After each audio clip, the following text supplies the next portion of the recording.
linked with beginning You're and not end. a useless $30 bill. If I have to say something, I got the beginning, middle and end. And that's logic. If you don't have beginning, you don't have middle, what are you going to finish on the end? Bullshit. You're stuck with 19th century materialism.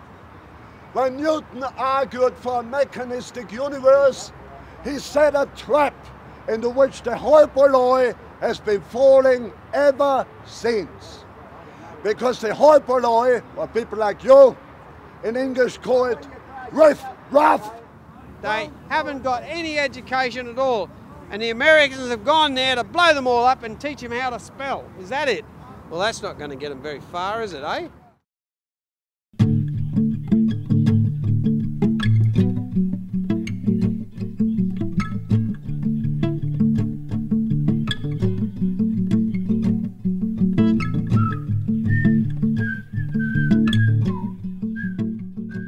We're down here in the Sydney domain. This is where free speech started in Sydney. Political parties, even the Labor Party, they were all into soapboxing. They didn't have control of the mass media, which in those days was the newspaper. So they were able to use the places of free speech like the Sydney domain and the Yarra Bank as a way of getting their message across.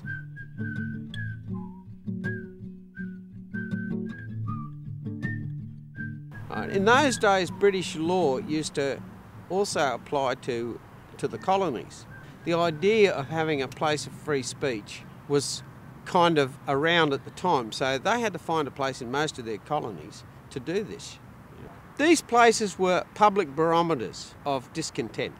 There wasn't a real lot of information available to people. Remember, most people couldn't read and write in those days. And a lot of the way people got their information was actually from hearing people.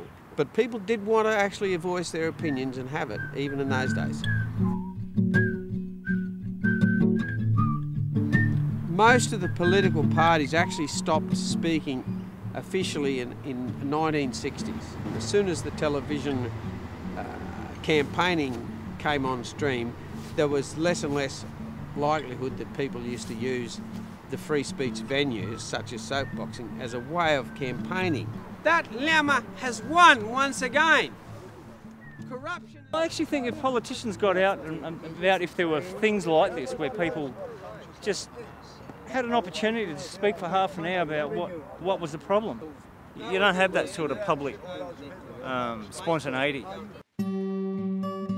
Once the Vietnam War stopped, that generation, what do they call them, baby boomers, which I'm part of, right, had got to the stage where they'd done their demonstration, the Vietnam War was over, they then had to sort of go off and find jobs and do things, and so life moves on.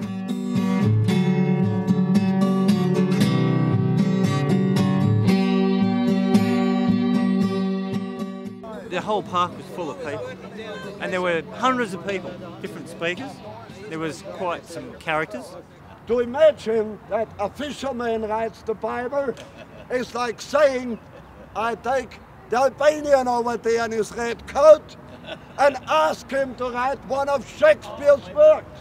You can't test something. Jesus Christ cannot be tested empirically. It's anecdotal. It's not admissible evidence in court. That was a period when we really thought that, you know, that was going to be the end of it. So people started to look for other venues, and they tried the First Fleet Park, but eventually the rangers sort of took objection against a couple of the speakers, and people started to complain, and they then said, well, without permission from the council, you can't speak there. So, you know, what the government says is a free public area. It isn't free. It's got all these rules and regulations that govern free speech and what you actually do. It's a bit of a, what would you call it? A bit of an illusion, this idea that you got total free speech. You haven't. It's restrictions all the time. It's just what you can get away with. How do you define a communist, Tony? Somebody who's got nothing and is eager to share it with everyone. The Red Ladder was there because the government supplied a lot of money for different sculptures during the Olympic Games. Barbara Phillips was the one that designed that. She basically based the red ladder on Charlie King, who used to be an old rationalist speaker down here. They based it on his red ladder. Not many people know what it is, as you've seen those people that walk past there. What the hell is this, you know?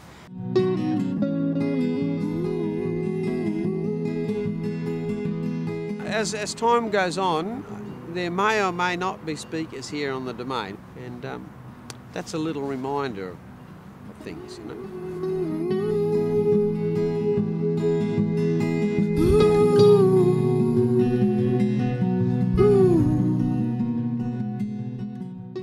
Fred Nile, who purports to be such a wonderful Christian. Are you a Christian? Oh yes, I've been hassled, but in a very strange way. I mean, what, you're an idiot, mate? You go and fight in Afghanistan. You don't, because you're too bloody old. They want some silly bugger that's 18, right? You've been there, have you? Well, why are you there fighting people that are in bloody mud huts? It's got nothing to do with winning. It's got nothing to do with winning. Oh, go away, you're an idiot.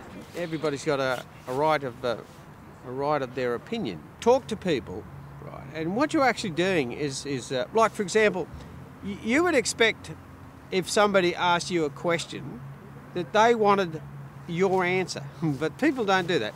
What people do, they usually ask you a question and they expect the answer that they've thought up. I mean, you go to a dinner party and people will have 100 ideas about different stuff, but it's only within a little dining room, and I think we're too impatient. We don't really want to listen to the full spiel of what a person has to say, but as we feel our way through conversation or through speaking, that you eventually get to a point. Hello! Where you come from? Not many people can actually think on their feet when they're actually being harassed verbally.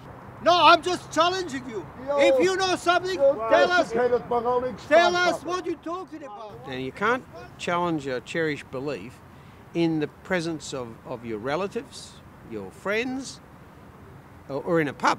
Down here, the challenges to your perceptions are part of what people come down here for, or should expect.